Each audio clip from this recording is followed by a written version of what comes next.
Welcome to Work Life by Design. I'm your host, Mel Marsden. If the last few years have taught us anything, it's that change is inevitable and we no longer need to go to work to work. As a workplace dynamic strategist and the founder of COMUNiTI, I draw back the curtains on my own business, the clients and projects that we deliver, along with tapping into the knowledge and insights from academics, business leaders and champions of change. I believe that our environments have the power to positively influence our behaviour and performance, inspiring our human potential.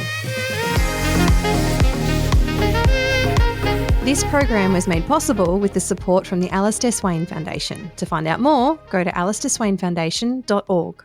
No doubt throughout the course of your career, you've experienced moments when you've questioned yourself and your ability to lead, not only your team through the next transition, but also the ability to lead yourself. Maybe you've been stepping up into a new role, you've been guiding your team through a new project, or perhaps you've just been swallowed up by that overwhelming wave of pressure at work. And I can empathise with you at each of these points because I've been there too. But I also know from the work that we've been doing at COMUNiTI across different organisations that many leaders and managers are also facing very similar challenges. With our need to manage our teams in new ways due to remote and hybrid work practices, one of the key challenges that we are consistently identifying that requires greater support is leadership capability. And it's an area that today's guest, Rebecca Christianson, specialises in. Rebecca is an executive coach, a facilitator, a speaker, and the founder of Thriving People. Throughout her career, she has partnered with executive teams globally to build leadership capability and implement organisational change. One of her many superpowers is stretching leaders to the edge of their thinking to support mindset shifts with a view to increase self-awareness, influence, effectiveness, focus, and well-being. Now, this is one that I absolutely love. Her purpose is to support senior leaders to love life at the top of business. She's been an executive leader herself, which means that Rebecca has lived experience that she brings to her work, having walked in the shoes of those that she now supports. So in today's episode, you're going to hear some of the common challenges that Rebecca observes in the leaders that she supports, along with the one thing that we can all do to start building our own leadership capability so that we can build our toolkit to navigating the uncertainty of the world that we work in with more confidence and ease. Let's jump into today's episode and let me introduce you to Rebecca Christianson.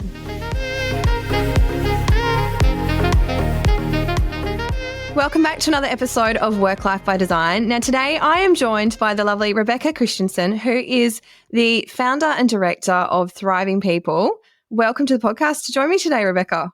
Hi, it's really great to be here. Thanks for having me. Now, Rebecca, one of the things that struck me that I saw in your bio was that you work with people to help them love life at the top of business. Now, I think that's just a beautiful sentiment and what a lovely statement. Now, you're also an executive coach, a facilitator, a consultant, a speaker. Can you give me a little bit of insight into what a typical day in the life looks like for you when you're covering all those different bases? Sure. Well, my days vary a lot, which I love. So that's one of the reasons why I work for myself, is because I love the variety of clients. So some days I might be having one-to-one coaching sessions with executives or senior leaders that could be either face-to-face or virtually, because I have a lot of clients in Europe, the US and the UK as well. I could be delivering leadership programs or group coaching sessions, again, face-to-face or virtually. And I also have a lot of design time. So I design a lot of bespoke leadership programs. So I love having some quiet time in the office as well, when I might catch up with clients. And I love getting out and about and having lunch and coffee dates with clients and contacts as well. So my days are pretty varied, and that's just the way I love it. Sounds delightful to me, and it's very similar to what my days look like, and being similar, with coaching and facilitating and being a consultant and a speaker. It's really interesting how much variety you do get to have in those day-to-day experiences, but also when you get in with those different clients and seeing what's inside those businesses. What I find so fascinating is the ability to start unpacking and what you find and what you get to explore together and what you get to create together. I find that really, really interesting. Definitely. Now, as with many entrepreneurs, we're all out there seeking to create change and make an improvement in the world. Usually there's a bit of a catalyst that sits behind that, though. There's a moment in time, there's an event or something that's occurred that has kind of spurred us on to make that big leap and go out and brave that world on our own. What was that catalyst that inspired you to go out and start Thriving People? So my game-changing moment came 5 years ago when I was 38 and I was diagnosed with breast cancer. So it was a bit of a shock, to be honest, not something one is expecting so young. But prior to that, I had been a high-achieving executive and senior leader. So I was one of those people who was quite ambitious, and I was kind of running my way up the corporate ladder as fast as I could go. I was supported by a lot of really senior people, which was awesome. But I lived life on adrenaline. So I was a people pleaser. I was a high performer, but I didn't have good boundaries in place. So I was kind of the poster child for that high functioning anxiety. And I gained a lot of success in the corporate world, but I also burnt myself out quite a few times in the process. And one of the gifts of breast cancer is that it forces you to slow down. And so I had to take some time out, and it also enabled me to reflect really deeply on what I wanted to do with my one wild and precious life. And I made changes over time. So I put better boundaries in place with work and with my personal life as well.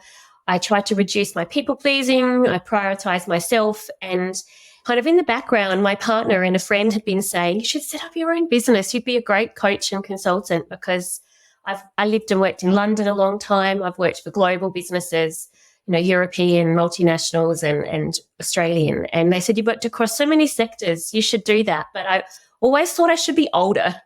And then I turned 40 and I took a sabbatical, and I thought, well, 40 is old enough, isn't it? Like I can set up my business then. And so I did that. I did it during lockdown, in the first COVID lockdown.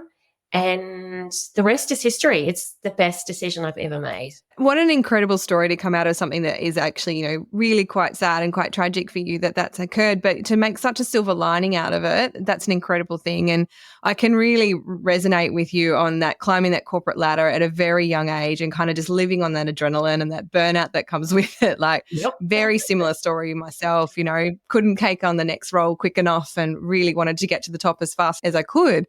But fortunately, I didn't have that catalytic moment. I kind of had another series of events in my life that kind of went, enough is enough and you can't do that. So COMUNiTI was born. But isn't it incredible then the opportunity that you get to reflect back on those decisions that you have made, and then how you can then use that to influence the decisions that you make going forward and the way that you then are able to contribute back into the lives of others through the work that you get to do. And I think that's really, really, really incredible and great that you were able to sort of take that opportunity and really leverage it and run with it and make the best of what is really not a great situation.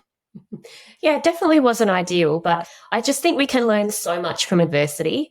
And I think that having the right mindset is really important. And that's something that I chose to do. I chose to look for the learning and for the growth opportunity despite all the challenges. And you kind of burn your old life to the ground and then you rebirth yourself. And it's quite exciting. And I guess because I've done that from experience, I now work with senior people to help them do that themselves too. And so I understand the challenges that it comes with, but I just think there's so much opportunity at the end of that challenging phase. Experiencing all those emotions that come up with that and, taking that life that you had, leaving it behind, designing something new, because I do find that, even in the work that I get to do, seeing leaders who get stuck and they feel like this is the only opportunity for them and this is the only path forward and this is what I've always done and what are people going to think if I don't do this anymore? Will they think that I've failed? They think I can't hack it, I can't deal with it. But to be able to then sort of take that, and I know that they're all of the things that have gone through my head as well in terms of taking shifts in career direction and, but the things that I've seen is that most people don't really give two shits really because it's, it's not their life. And, you assume that so many people think so much more of you than you actually do. Yeah. And you just got to get on with it and make the decision for, it's your life. You make the decisions that suit you the best. Exactly. And I think that, people might make the odd comment. Like I had people saying to me, oh, you're just burnt out or you're traumatized by what's happened to you. So, have a sabbatical, have a break, and then, you can go back to it. And the thing that I had to do is I had to let go of other people's expectations of me because I was a young female in executive or senior leadership roles. I was really championed, which I'm really grateful for. So it was almost like there was a lot of guilt about stepping away. Like you're working in a lot of male-dominated sectors. Yeah. You should stay because there's not many women in those sectors as well. Like, why are you walking away?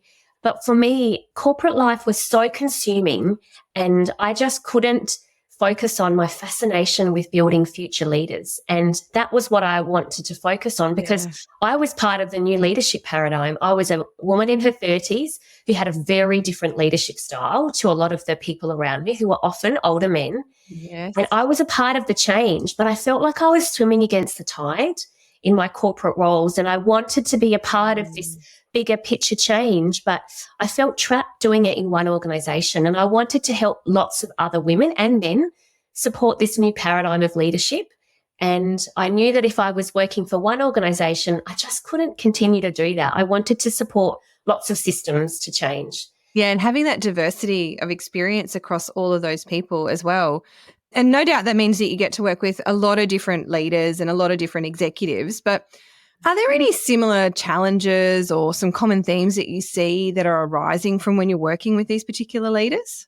Sure. So there are lots of challenges. I think particularly now the world's in a bit of chaos and I see so many leaders really overwhelmed. But there are three main challenges I think that people are struggling with and my coaching clients come to me consistently around. So one is, and what I mentioned before about this transition from the old paradigm of leadership to the new paradigm of leadership. So the old paradigm is, that outdated command and control. The leader knows best. The leader has all the answers, being really directive, believing in presenteeism, etc. I see a lot of leaders still operating in the old paradigm because that was the way it's been done for a long time.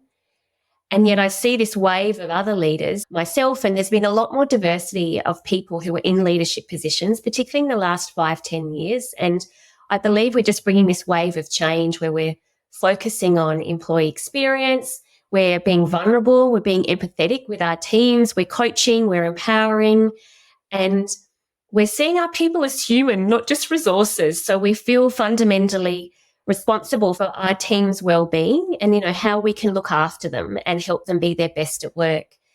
And I see organisations, I see people in both cohorts within one organisation. So you've almost got this clash at times, which I think is confusing then for employees at times because they're getting really different experiences from different leaders. So that's one of the first challenges. Yeah, and I do see that happening in the organisations that I'm working with as well.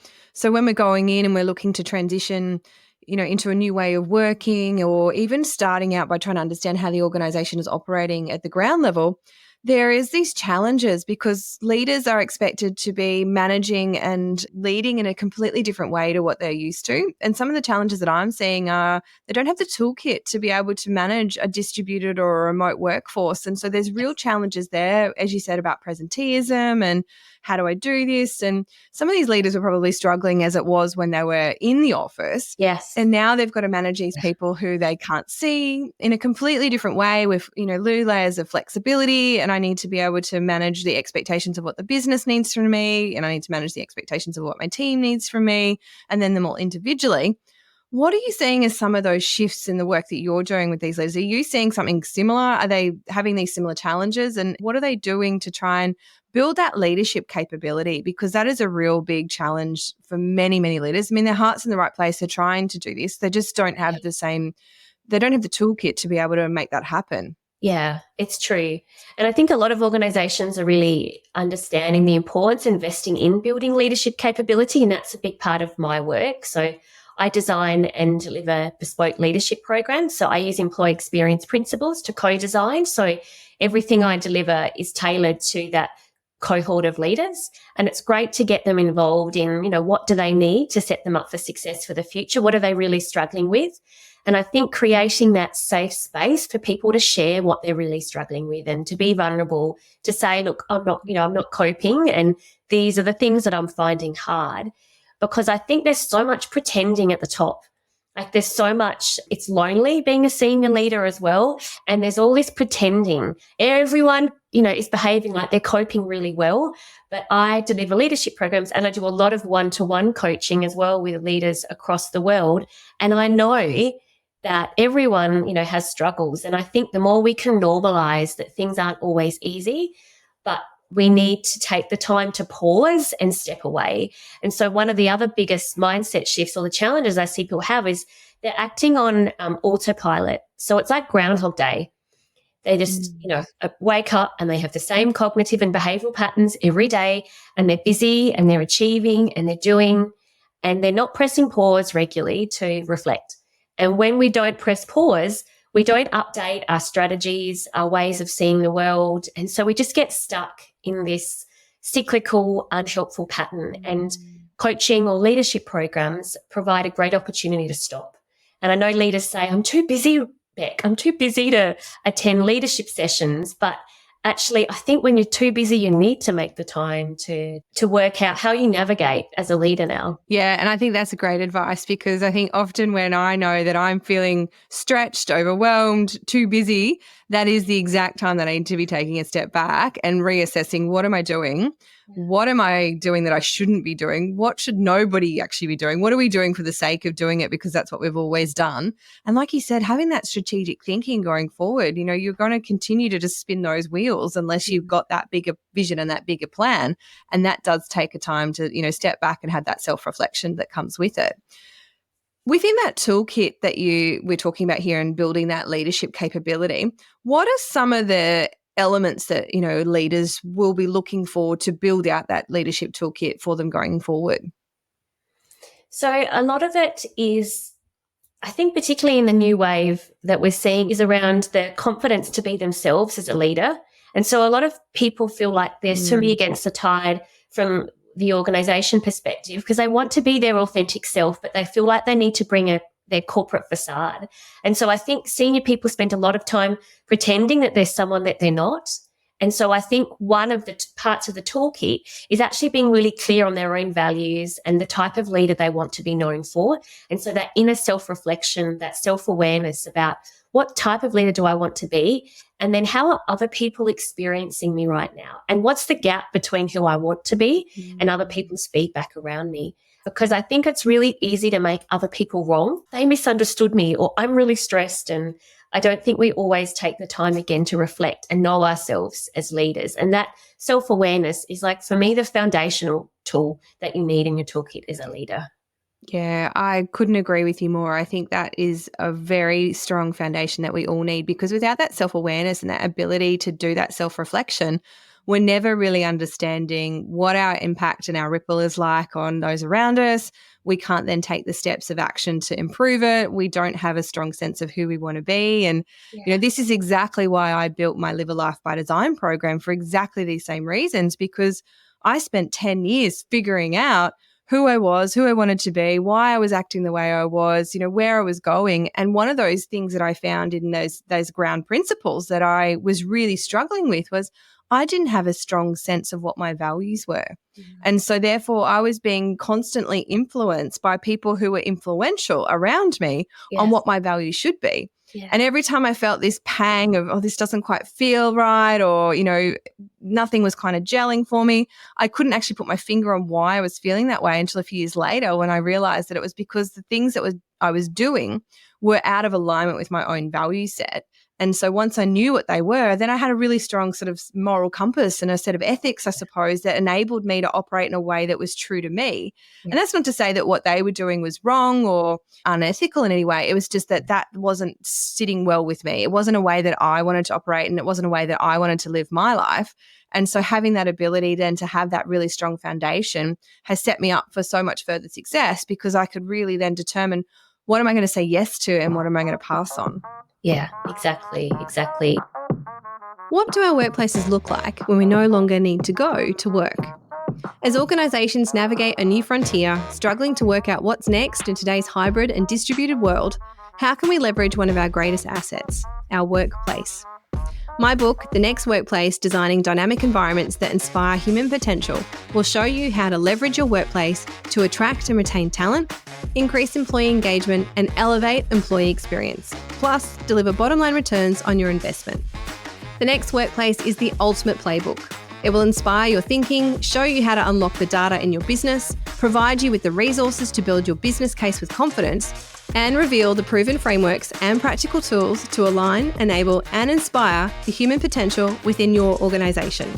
So, to grab your copy and begin to reimagine your next workplace, head over to my website, melissamarsden.com.au/book.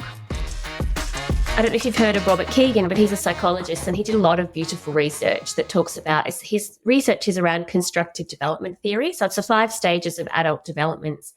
And the first 2 stages happen in childhood, so I won't speak through that, but he speaks about stage 3 and 4. So stage 3 is what he calls when we're other-authored. And so our sense of self is gained from other people's views of us and other people's expectations of us. And I know from my experience, I spent a long time behaving in roles like how people thought I should.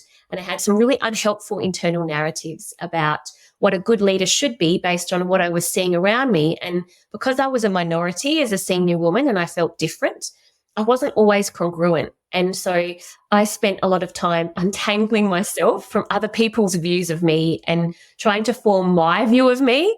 And, that was separate from other people's expectations. And he calls that moving to stage 4, which is being when we're self-authored. So we are able to assess our own worth and our own value, and we're able to kind of hold objectively what other people perceive around us, and we're able to continue to live an authentic life. And he calls that the developmental coaching phase. And so that's a lot of the work that I do in coaching, is to help people become self-authored because they've been built in a certain way. And I think the corporate sector just expects leaders to know who they are. And I just think more and more now people don't, because there's so many versions of yourself you can be. So having a strong sense of self for me is critical as part of your toolkit as a leader.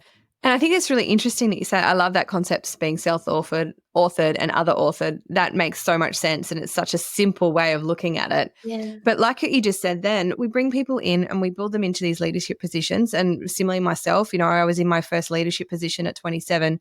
I had no idea what I was doing. And we're expected just to be able to do these things. And then, as you said, we have so many versions of ourselves. The person I was 5 years ago is not the person I am now.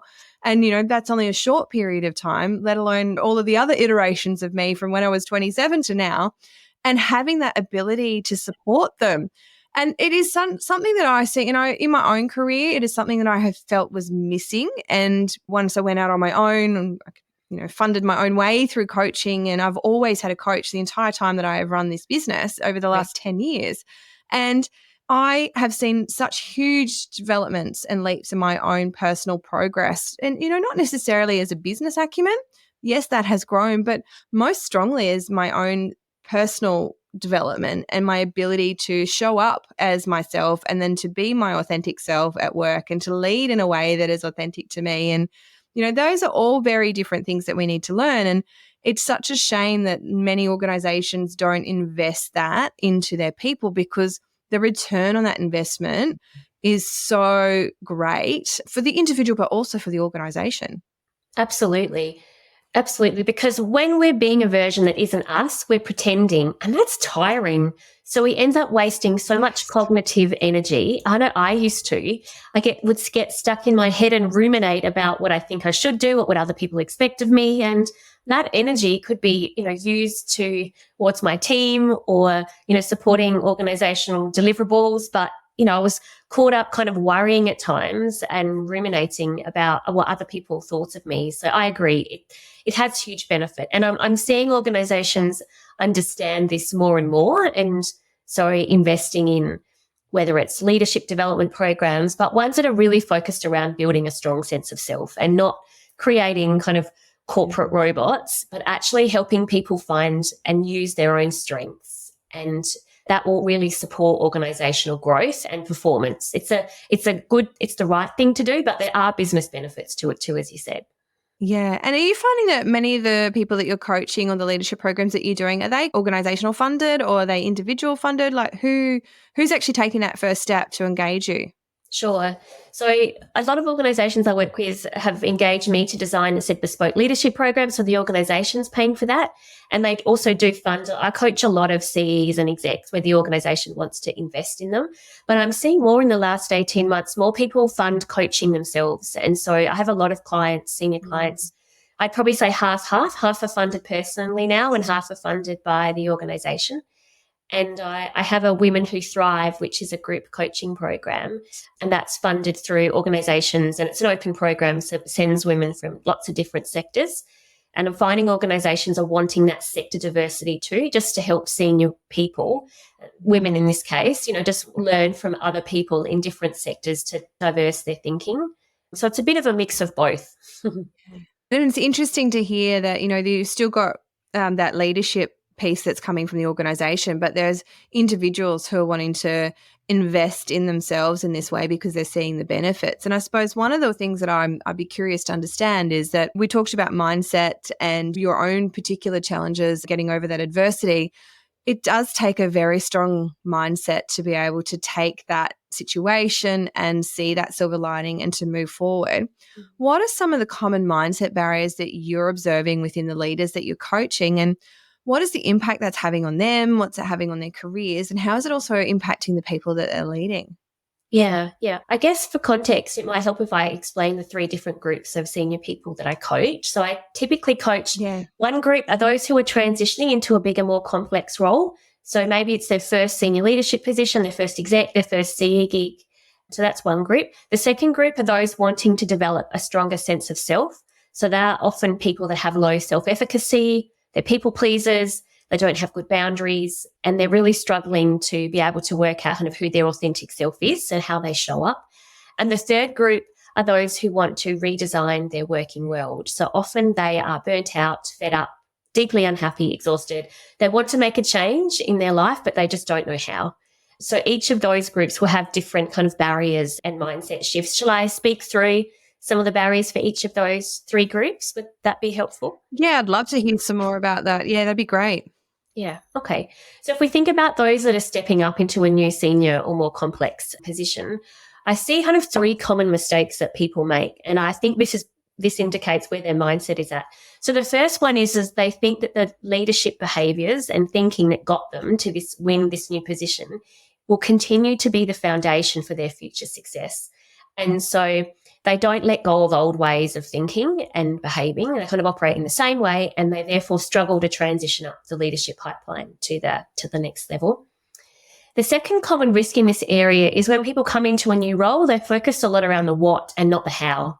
So they get really obsessed with what needs to be delivered, and they underestimate the impact of their team culture.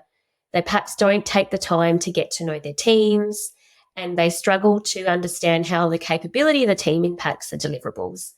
And so, again, that's another mistake because they almost disregard it, or they're not able to read people's behaviour well because they're so focused on wanting to prove themselves to deliver as a new senior leader. And the third challenge I see this group struggle with, as often there's a toxic or a couple of toxic or unhelpful, challenging people in their team, and they don't always address the challenges with these individuals' behaviours quick enough. And so from my experience, those toxic or challenging people were often people that applied for the job that I just won. And they're still in the organisation or the team, and they continue, sadly, to make one's life slightly difficult at times because they've struggled to not cope with the decision that the organisation's made. And there are other personas that fit this gap, but I see a lot of senior people just underestimate the impact of a couple of negative people and how much that then can influence the team culture and dynamics, or even the perception of yourself as a leader, because often what I see is white anting goes on, and then senior people become quite shocked at it happening. But when you look back, they realise actually there were indicators, and I kind of ignored them because I was so busy on trying to prove myself. Isn't it interesting to hear some of those things? And no doubt I've struggled with some of those things, and if not all of them, in my own career throughout the years. And, I've struggled my way through, and I've found out myself on the other side of those things. But if I was able to go back and look at that and, if I was a leader in one of those positions again, what would you say is one of the key things that I should really focus on to get me through that? What should I be building in my leadership toolkit to build my capability to support me at each of those sort of transition points? I think it's to be able to balance both the strategic and the operational. And I know that sounds really simplistic, but when we're transitioning into a new role, we need to take the time to get to know our teams. And we can't think that we're almost too good to do that. And one of the struggles that I see with some senior people when they're transitioning into new roles is they don't want to get their hands dirty. So they're really good at managing up and they don't focus much on their time. And therefore, because they haven't taken the time to get to know the team, they end up paying for it later and they have to spend that time in the future. So I think one of the toolkits is appreciating the time to learn, to grow, to ask questions, to be curious, to spend time with your team. So I guess part of it's a skill, but part of it's just prioritizing the time, to be honest, to do that when you're first transitioning into a new role. And then it's really important to take the step back. So then once, you spend the first 3-4 months in transitioning into a new role, and we need to get into the detail to understand the team and the challenges, but we need to step out then again. And the other issue I see with senior people transitioning is they stay in the detail. So they love getting their hands dirty, and they're not able to set strategic direction. And again, that's kind of another faux pas where I see a lot of senior people make mistakes, and they might come to me because they've got feedback from the CE to say, well, you're in this new role, but you're not strategic enough. And the strategic enough, is often pieces of feedback that senior people get. And it's for helping them to make sense of how do you let go of the operational issues and how do you focus more on managing up, which you need to do, and be able to set the long-term direction for the team and influence your peers. So I think those pieces are really important because when we're transitioning, it's very overwhelming. When we're taking a step up, we get quite overwhelmed at the tasks that we need to do and we get too output focused and not people focused enough. So what I hear there is it's really about building those relationships. It's getting to know your team, spending the time to really invest in those relationships so that you can then have those conversations that you need to be having and then be able to feel confident enough that they then are empowered enough for you to be able to step back and take those strategic reins so that they can really manage that operational day-to-day activity. Yeah, great advice. Really like that. Yeah. So I suppose, Beck, one of my questions for you now is what have you done to really design a life that you love now? What does your work life by design look like now? You've had the opportunity to completely recraft it. We've talked about what a typical day looks like for you. But what have you done to kind of manage some of those boundaries and ensure that that life continues to look like the one that you designed and the life that you're going to love at the top? It's a great question. I think for me, what's been really important is to be able to be clear about what brings me joy and what energizes me. And so when you first start your own business, you often, you take a lot of work that you're given because you're not really sure where you want to play. And so I think for me, it's been really clear about the type of work that energizes me. And I love a mix of both one-to-one and group work. So I think finding the joy in the work we do is really important. And also being able to have really good boundaries in place. So it's being able to be clear to prioritize my own well-being. And I just see so many senior leaders and executives really struggle with this because they're waiting for someone to give them permission to look after themselves and to say no. And the biggest mindset shift that I had to learn and that I help my coaching clients is that no one is going to give you permission to put yourself first. And you have to do that. And I've been really good at doing that the last few years because I've had to be really clear about where I want to play, but also what I need to keep me at my best so I can be of service to others as well. And, not everyone will like when we have boundaries and when we say no or not yet, but a lot of people benefit from us not having boundaries. And so I've had to learn to be okay with that and just understand that that's something that's going on for them. And, as long as I'm being as helpful and as much of service as I can be, I need to know my lines around where I need to look after myself. And I think that's been really important to me, but I've also been able to help a lot of executives do that themselves because they tend to be, like I used to be, a workaholic. And they're so committed, they never said no.